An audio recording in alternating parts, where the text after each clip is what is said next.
स्वागत है आपका और एक नए वीडियो में और एक नए टॉपिक के साथ। तो चलो दोस्तों, पहले वीडियो स्टार्ट करते हैं। आशा करेंगे पसंद आएगा, और पसंद आए दोस्तों तो लाइक और शेयर जरूर से कर दीजिएगा। और चैनल पर पहली बार आए सब्सक्राइब नहीं किया तो साथ में सब्सक्राइब भी कर दीजिएगा। चलिए स्टार्ट करते हैं।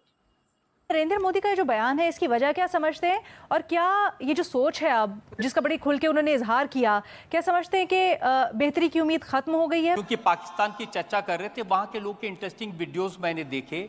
जब चंद्रयान उतरा चंद्रमा पर, तो उन्होंने कहा कि हम तो ऑलरेडी चंद्रमा पर हैं, गड्ढे हैं, अंधेरा है, बिजली नहीं है, पानी नहीं है।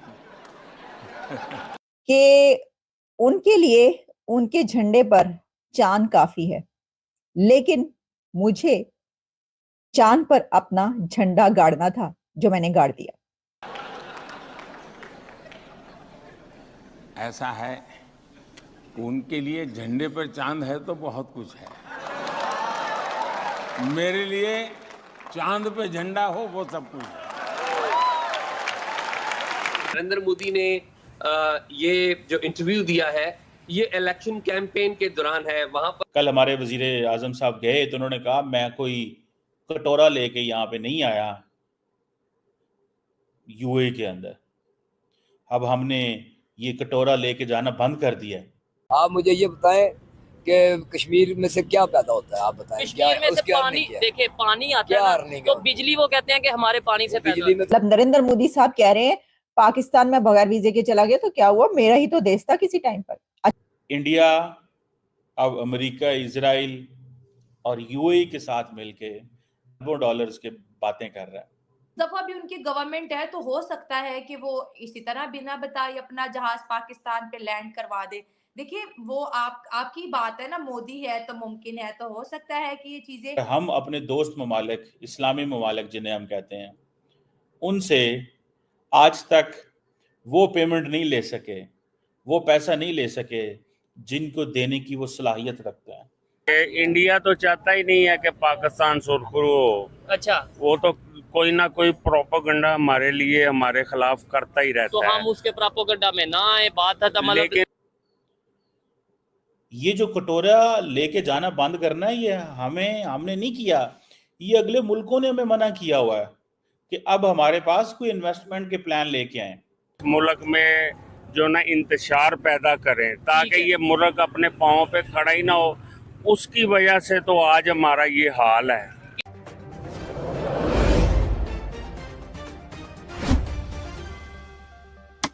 इंडिया अब अमेरिका, इजराइल और यूएई के साथ मिलके $2 डॉलर्स के बातें कर रहा है, और हम अपने दोस्त ममालिक, इस्लामी ममालिक जिन्हें हम कहते हैं, उनसे आज तक वो पेमेंट नहीं ले सके, वो पैसा नहीं ले सके जिनको देने की वो सलाहियत रखते हैं। आई विश कि हम वो इन्वेस्टमेंट उनसे ले सकें, जो इन्वेस्टमेंट हमारे लिए बड़ी अच्छी होती, लेकिन हम नहीं ले सके, हमारी वो कैपेसिटी नहीं है। अब कल हमारे वजीर आजम साहब गए तो उन्होंने कहा मैं कोई कटोरा लेके यहाँ पे नहीं आया यूएई के अंदर, अब हमने ये कटोरा लेके जाना बंद कर दिया है। These were his words। मुझे तो शर्म आती है ये बात करते हुए कि हमारा वजीर आज़म ऐसी बातें क्यों करता है, ये अल्फाज ही क्यों इस्तेमाल किए जाते हैं। बहुत सारे अच्छे अल्फाज हैं जिनका इस्तेमाल किया जा सकता है। ये जो कटोरा लेके जाना बंद करना है, ये हमने नहीं किया, ये अगले मुल्कों ने हमें मना किया हुआ है कि अब हमारे पास कोई इन्वेस्टमेंट के प्लान लेके आए, इसीलिए आईटी, रीन्यूएबल एनर्जी, टूरिज्म, ये वो थोड़ा बहुत बातें कर रहे हैं, लेकिन ये तो कुछ भी नहीं है। अब सुना कि $10 अरब के प्लेजेस जो हैं, $10 अरब की इन्वेस्टमेंट की बात की गई है, जबकि सऊदी अरब जो है वो ऑलरेडी $5 अरब की इन्वेस्टमेंट की बात कर रहा है। सो ये अब हमें देखना है कि हम क्यों ये इन्वेस्टमेंट्स नहीं ले सकते, क्यों इंडिया इन्वेस्टमेंट्स ले सकता है, क्यों इंडिया $100 अरब की ट्रेड की बात जो है वो कर रहा है। और ये तकरीबन जो $100 अरब की उनकी जो बायलैटरल ट्रेड है, ये नॉन ऑयल ट्रेड होनी है। 2030 का उन्होंने टारगेट रखा हुआ है। 2022 के अंदर जो यूएई और जो इंडिया की जो ट्रेड है। सवाल किया पाकिस्तान का मतलब क्या ये तो बचपन से हम सुनते आ रहे हैं कि ला इलाहा इल्लल्लाह ठीक हो गया, मोहम्मद रसूलुल्लाह। लेकिन पाकिस्तान में जो अभी सारा निज़ाम है, जो कानून है, जो सिस्टम है, बैंकिंग सिस्टम हो, हमारा ओवरऑल सारी ये काम हो, ये क्या इस्लाम के मुताबिक चल रहा है? इकबाल ने कहा था जब उकाबी रूह बेदार होती है जवानों में, अच्छा, नजर आती है उन्हें अपनी मंजिल आसमानों में। ठीक है, नहीं तेरा नशेमन कसरे सुल्तानी के गुंबद पर, ठीक है, तो शाही है बसेरा कर पहाड़ों की चट्टानों में।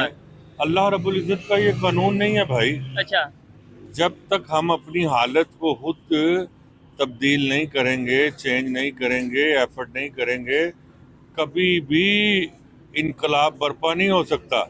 ठीक हो गया। ये रोते रहना जी गवर्नमेंट ये नहीं कर रही, वो नहीं कर रही, ऐसे नहीं कर रही, वो जो गवर्नमेंट में बंदे गए हैं वो कोई आसमान से, वो कोकाफ से मंगवाए गए हैं। वो हमारे में सही है, हमारे भाई, हमारे रिश्तेदार, वो हमारे मुआशरे का हिस्सा है भाई, ऐसे ही है, हमारे साथ ही खाते हैं, हमारे साथ ही पीते हैं। ठीक है। और एक छोटी सी एग्जांपल देना चाहूंगा कि एक एरिया में अगर 10,000 लोग रहते हैं, ठीक है, तो 10,000 के 10,000 ही सच बोलते हैं, झूठ नहीं बोलते, बुराई से अपने आप को बचाते हैं। ठीक है। और जब इलेक्शन होगा या कोई इस किस्म का मामला होगा तो वो 10,000 में से कोई कंटेस्ट करेगा ना, ऐसे ही है, तो वो तो सच्चा है।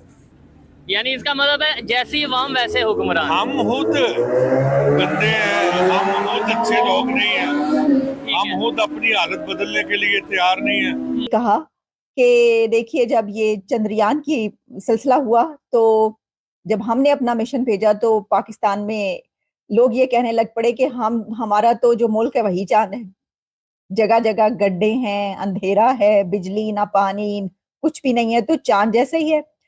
तो इसके ऊपर मोदी साहब का कहना था कि उनके लिए उनके झंडे पर चांद काफी है, लेकिन मुझे चांद पर अपना झंडा गाड़ना था जो मैंने गाड़ दिया।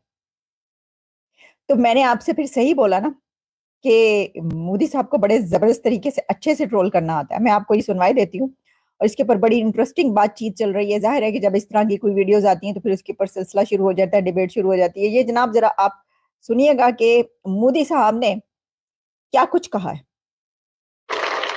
हम क्योंकि पाकिस्तान की चर्चा कर रहे थे, वहां के लोग के इंटरेस्टिंग वीडियोस मैंने देखे। जब चंद्रयान उतरा चंद्रमा पर तो उन्होंने कहा कि हम तो ऑलरेडी चंद्रमा पर हैं, गड्ढे हैं, अंधेरा है, बिजली नहीं है, पानी नहीं है। ऐसा है, उनके लिए झंडे पर चांद है तो बहुत कुछ है, मेरे लिए चांद पे झंडा हो वो सब कुछ है। मेरी वहां से खबर आए कि भाई हमारा ये मारा, हमारा वो मारा, हमारा ठिकाना मारा, अब वो रोते रहे वो तो मैं समझ सकता हूँ, यहां वाले क्यों रोते मैं समझ नहीं रहा। अब एक नई सलाह आपको दी गई है कि भाई पाकिस्तान से जरा डर के रहो, उसके पास न्यूक्लियर बम है।